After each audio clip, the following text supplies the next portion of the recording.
For more than 30 years, David Bowie has been challenging the limits of artistic expression. He first made his mark in the 1970s with the flamboyant, surreal stage persona Ziggy Stardust. In the 80s, he ascended to superstardom with enormously successful commercial albums, particularly 1983's Let's Dance. He's known as an innovator, a creative artist blending the worlds of music and film and art. Last year, he ventured into publishing with the launch of 21, an independent art publishing house. I am pleased to have him here to talk about a life in music, in film, and now in publishing and art. Welcome. It's great to see you. Good evening, Charlie. Well, it's nice to have you back. Follow that. Can we do this without Julian? I suspect we can, can't we? We're never doing it without Julian. Julian will always be there in spirit. All right. Let me go all the way back because I want to move sort of where you have come to, being what you're doing today. South London, yes? Yeah. Yes. Yeah. Well, just tell me about where you wanted to be and what it was that influenced you and what it was that got you started. When I was at school, I was in an art stream, and I guess everything was geared for me to be an artist, a visual artist, and a painter, and/or a commercial artist. And I think for about the first 6 months when I left school, I was a commercial artist, making money that way. But I was playing saxophone in the evenings. Right. With rhythm and blues bands. And I found that I didn't like doing designer work for sort of raincoats and Slimming biscuits. Yes. A now defunct Slimming biscuit, actually, that we worked on called AIDS. Called what? It was called AIDS. Yeah. That was the Slimming biscuit that we were working on. That is no more, of course. I found that I was earning as much money playing the saxophone in the evening, and it was giving me a lot more pleasure because I was my own master of that. And so I gave up the commercial art and stayed with the saxophone. It went from one group to another. One thing led to another, yeah. Well, rather over a period of time there in the 60s, but Presley influenced you? Little Richard influenced you? Little Richard, very much so. Presley, because I think he was just such an indomitable spirit of music in his early days, and it was reckless, and it was really quite a rebellion that he cast upon America and the whole of Western society, really, single-handedly. The White West, anyway. Yeah. Little Richard and Fats Domino, of course, the early rockers, and then into things like John Lee Hooker, and also by the 60s, I fell in love with a band called the Velvet Underground, and I think they sort of sorted me out the kind of music that I wanted to write. Not really like them, but I took the tip from them. Yeah. Anyway. You were going from one band to another. I mean, I've never seen such a list of bands that you were associated with. Yeah. A weaker band, yeah. A weaker band? Yeah. Yeah. All going to do what? I mean, just to be a musician and to... Yeah, I couldn't make... I mean, I wasn't very resolute about the idea of being a singer. I played saxophone. I wanted to do that, but a singer was beaten up one night, and so I took over the vocals, and it went down okay, and so I stayed on as singer, and then I got disenchanted with the songs that we were doing. I wanted us to write our own, and they didn't want to write songs.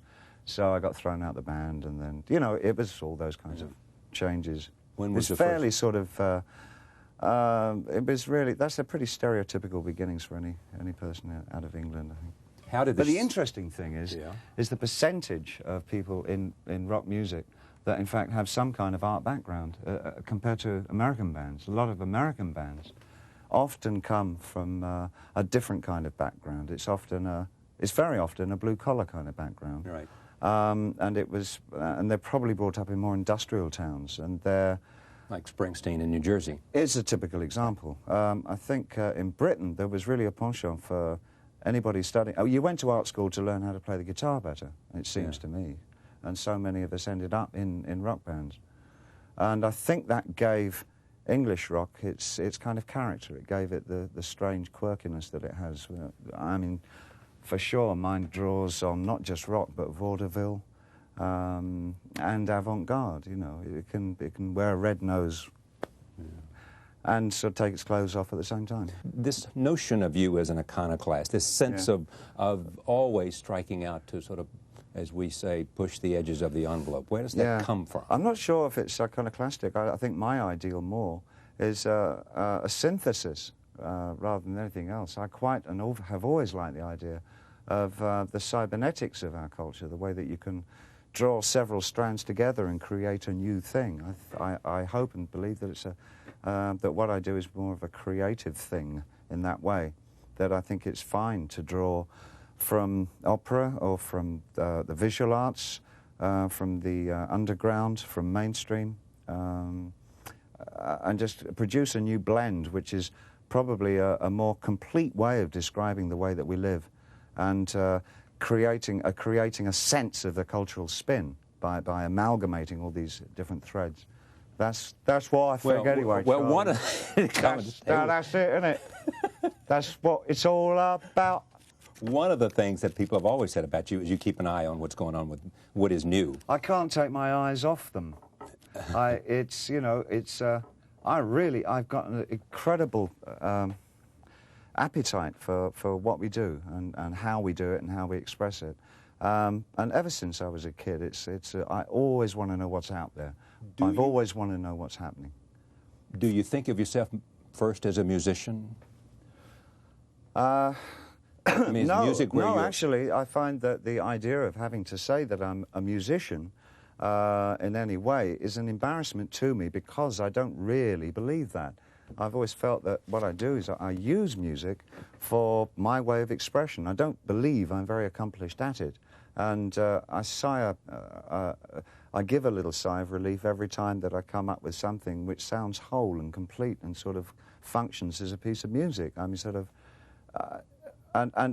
fortunately, it does seem to be there all the time. I never seem to go dry when it comes to writing music, but I don't feel like a musician. Because you don't feel that you have that talent? Because probably I don't really take myself seriously enough as a musician at all. I'm far too interested, probably too interested for my own good, but I'm far more interested in the blending of different things. And I just can't, I have the attention span of a grasshopper, which means that it's very difficult for me to become a craftsman. I suppose that I'm quite promiscuous and a jack of all trades, artistically, of course, you know. Monogamy and me are like this. You've got to understand this, Charlie. You know, life's changed. It's moved along. We've reached a plateau of maturity. I've changed. We behave, don't we? Oh, yeah, we do. What's the... We know a good thing when we see one. Yes, we do. We Less certainly of that. do. Funny how life changes, isn't it? Yes, it is. Yes. We are sensitizers, though, aren't we? We were. Boy, did I synthesize in my time. Yes, you certainly did. But you don't regret any of it. You don't regret any of it. I don't actually regret. I don't regret a thing. One lives one's life so that one can Several times. so that one can become whatever one is destined to be. One wakes up at night sweating. And one has to travel the road and stop wherever life leads him. Many of mine were cul-de-sacs, but I understand you got a suit like this, Charlie. Yes, I do. Okay. Do you have one like this? Exactly like that. Exactly like when you go see your banker. Yeah, I wore it in the hunger. Did I see something the other day where you were worth like $800 million? $900 million. $900 it was. Is that true? I'm waiting for the check. It's the most... Everybody who knows you is digging up in your backyard saying, where is he keeping it? Had so many new friendships since that article appeared. I can't tell you. I feel so beloved everywhere I go. It's absolute garbage. Complete and utter crap. Okay, 800 million. Absolutely nowhere near that. Yeah. No, that's. I have no idea where they pull that figure from. It's just incredible. But have you been good at taking money that you... very good, but I'm not taking money that you have to earn 900 million. Not that good. Not that good. Movies. A long series of movies. Yes, I've enjoyed doing the movie. But you don't think of yourself as an actor either. No, not really. In fact, no, not at all. And I guess it's a vanity that when you are offered a part, if it's with a director that you have a real interest in or you feel has a new spin on things, it's very tempting to accept the role. And this year I just did another piece with an independent company. A new director, a brand new director. It's his first film. Nearly everybody involved in the thing is brand new. And the star of it is a musician in Britain that I got a lot of respect for called Goldie. And he's sort of really the godfather of a new kind of music that's come out of England over the last 10 years called drum and bass. And this is his first role. And it really tells the story of gang life in Liverpool In particular, I guess the mixed race gangs and the triad, as there's some kind of conflict there. And it's an extraordinary venture, and so far it looks to be a really great film. I think it's going to make quite a noise when it comes out. It's an excellent piece of work.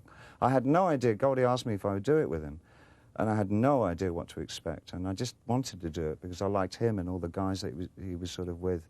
And it's just turned out to be a treat. That's called Everybody Loves Sunshine. But you have, in fact, said that the only movies you do are those in which you like the director and you want to do There's got to be something in there that I really feel that I have strong empathy with, you know.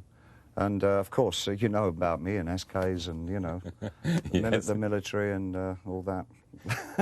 What is it you think you do best? You know what? I think I would love to have been, I would love to have been like Sting and been a teacher. I really would have liked to have done that. What really sort of gets me off is to be able to introduce people to new things. I love the feeling of introducing a new subject or something, especially to younger people, that maybe excites them and gets them going on something and it influences them to do something, you know, opening up some kind of world. I love taking people to art galleries and really corny things like that. I love going to museums with them as well. And it's a joy that I've always had with my son especially. It's been just terrific to be able to do that. Take him to the theatre 1 week maybe, then take him to a dance club or a rock show and then an art museum and all these different things. And it's just great to see how somebody else takes these same influences and puts them together their own way. Because I remember when people did that for me, I always felt it was a gift when anybody took me anywhere and or showed me a new way of doing things. I always felt that that was the greatest gift that they could give to me, and I love doing that back. I love showing people things like that. And I've got a website called BowieArt.com. Right. At the moment, it's quite a vanity box because it's all my stuff. But we do have quite a bit of information on the books with the publishing company. All right, we'll get to that in just a moment. Let me but also, no, my point is that in about 2 or 3 weeks, we're going to start putting on new artists. Artists that I believe are very good and really have something to say.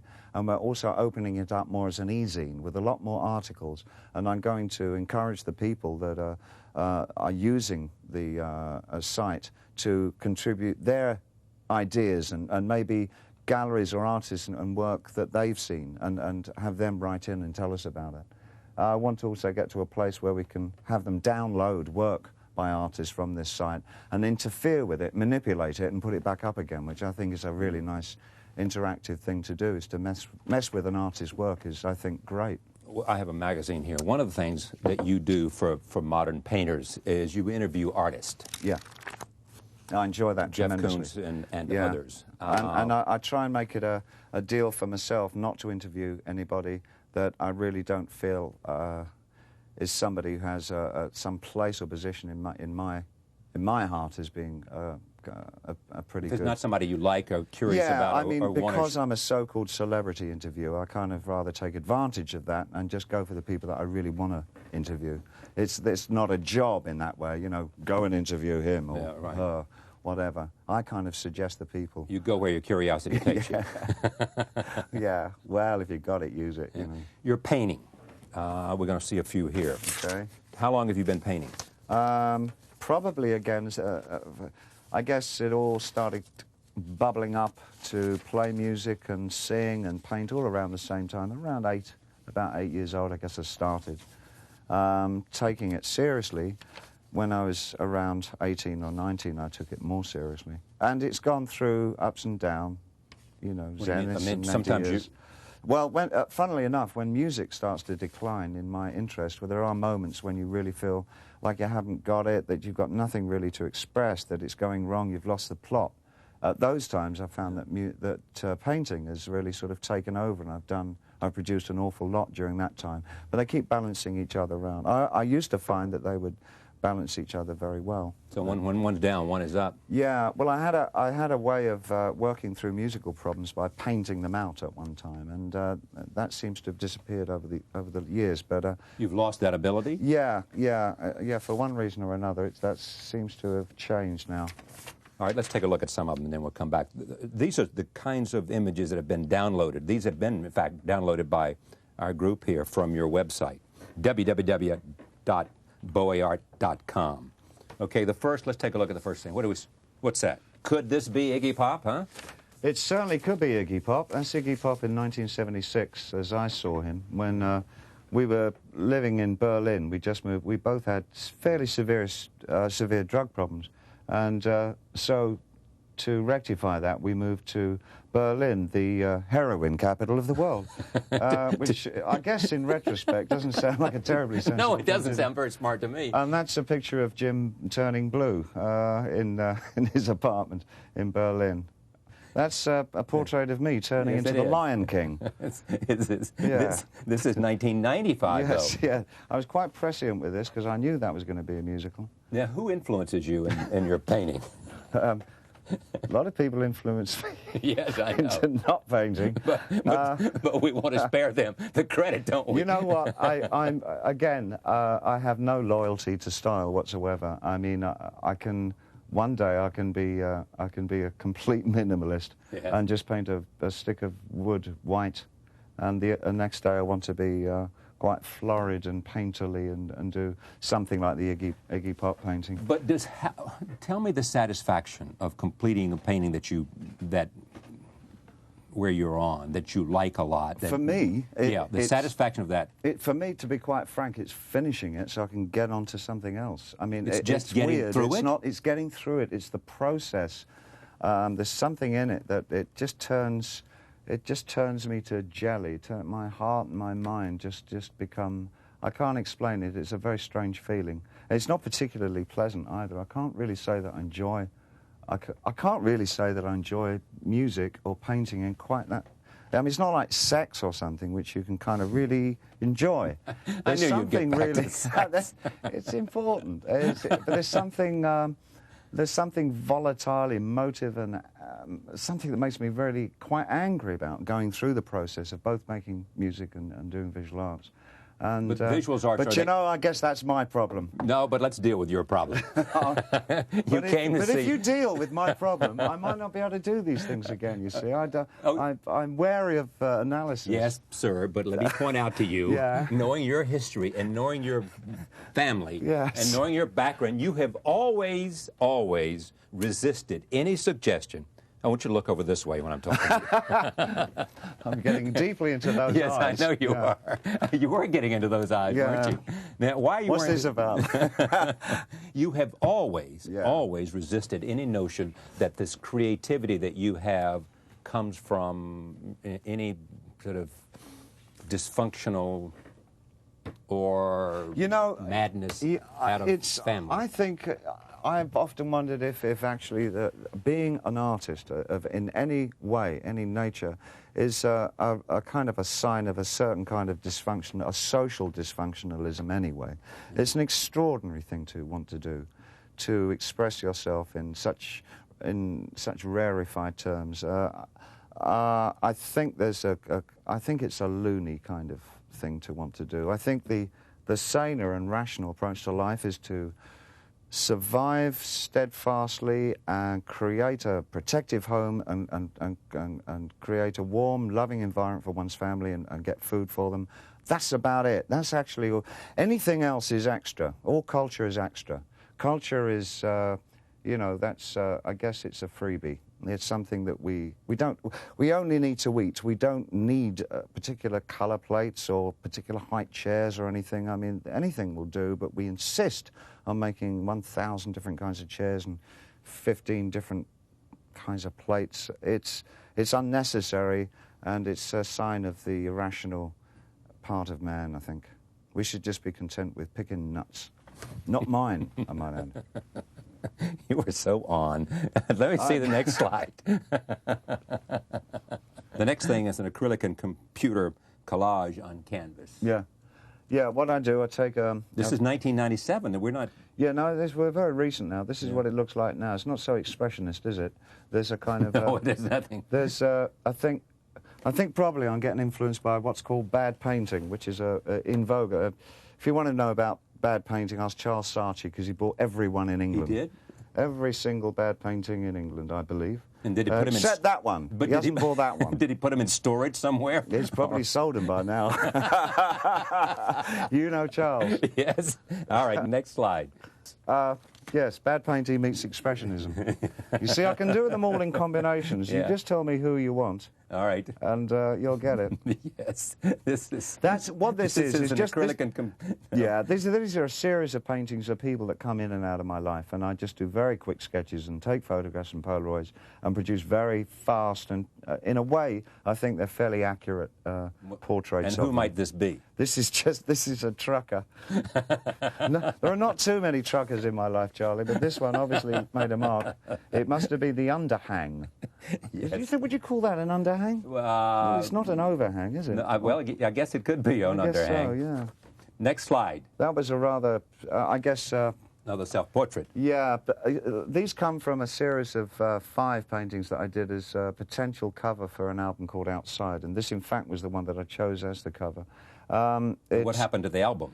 Not very much. It came out, and I think it was quite interesting. In fact, I'm supposed to be doing it as a theatre piece with Robert Wilson for the year 2000. So that's something that we're supposed to be meeting. If either of us can find some kind of place where we're both in the same country at the same time. Well, that would be right now, because he's in New York City. Is he? Yes. I'd kill him for not phoning me. Next slide. Robert, wherever you are, contact me. Will you? That's called Ancestor Figure. This was inspired by a trip you went to South Africa in 1995 with Iman. Yeah, we went over there just after freedom called. And one of the stories prevalent in Africa is that the ghosts of one's ancestors are white. And often when white man was first seen, he was thought of as being one of the ancestors of the tribe. And so I just took that and did a series of ancestor figures with kind of Ziggy Stardust haircuts. See, here's the picture I get. Yeah. All of it never goes away. It's all still there, so you can reach back and bring it forward and push it back and step forward. Did I show you this? This is Charlie has this. It's an original piece of merchandise from my Ziggy Stardust tour. I stole that long time ago. We pressed 7 of these, and this is one of them. Discovered. All right, next slide. We got 2 more, and maybe we're going to move on. Yeah, I think we better. Well, that's the female to the series. Remember, America, if you want these, you can pick them up on the website. Be my guest. All right, next slide. This is Bill T. Jones. This is interesting. Yeah, Bill T. Jones wanted, asked me if I would contribute some art to a benefit that he's throwing for dance. And this is one of 3 pieces, 3 lithographs that I did for him. Voila. A couple of things about the music. Yeah. How do you feel about Let's Dance? I think it became an incredible... I mean, it was an extraordinary acceptance that I had there. I'd never had anything quite like that before. Up until that time, I was quite happy being a sort of a major cult figure, in a way. You know, it was a nice place to be. It gave me a lot of freedom. I knew that I could depend on an audience that would virtually follow my whims, you know, and I could sort of do what I wanted. But the Let's Dance thing almost became a hindrance and obstacle. In fact, it did become a hindrance and obstacle to me, because my poles changed. Suddenly my focus was on, well, what are the audience's expectations of me now? And I started maybe writing for an audience, which I've never, ever done before. And when I learned that that was, for me, a stupid thing to do, I got back into the way of writing for myself again, and I think balance has been, equilibrium has been arrived at now. I'm very, very happy with the way things are, both musically and the kind of simpatico that I have with my audience. Everything got a lot of very good reviews. It did indeed. I was so pleased about that, because it was an album that had no compromises on it whatsoever. It was very hard-nosed. And I was just so pleased the way it was accepted. It was great. It was lovely. That's very nice when that happens. When did you celebrate your 50th birthday? Yeah. When? 51 now, Charlie. You're 51 now. Yeah, but you're not unhappy about that. No, I mean, you seem to have arrived at some acceptance. It might not have been as hard as 40 was for you. No, but 40 was pretty difficult. Because you didn't want to let go of the idea that you were still 20. Everything was wrong. No, it's not. It was more about the fact that it was also my nadir as a musician. I was writing crap, and it just, nothing was going right artistically for me. I thought, you know, I thought I'd just tried. I was trying to write for audiences. It was right in the middle of that period, 1987. And it was just astonishingly awful time for me. And I think I just had to kind of almost, it's almost about pulling yourself together and saying, hey, I've got maybe this finite length of time left.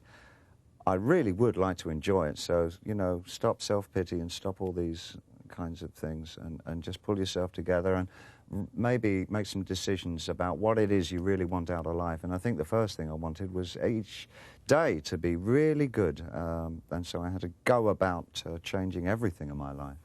Everything. And I've arrived now at a place that I hope that I'm not self-satisfied, but I'm certainly a fulfilled man. I'm fulfilled romantically, musically, artistically. I love my family. We're so close now.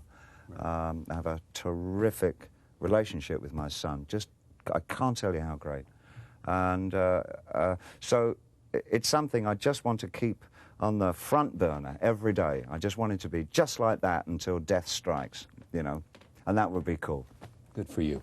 All right, let me turn now, take a break, and we'll come back and we'll talk about publishing and about this latest venture, Please. 21. We'll be right back. Stay with us.